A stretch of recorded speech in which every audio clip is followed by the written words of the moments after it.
Several days ago, Turkish Air Force airplane crashes.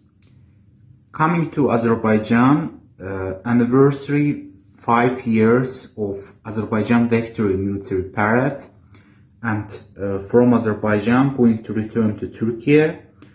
But in the Georgia helicopter crash, I have a condolences my Turkish brothers and sister. Azerbaijan and Turkey always strong together, one nation, two country.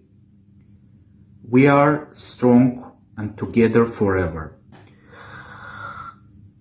Ölənlərə, ailələrinə başsağlığı diləyirəm. Şəhidlər ölməz, vətən bölünməz. Başın sağ olsun Türkiyə. Azərbaycan və Türkiyə bir millət, iki dövlət.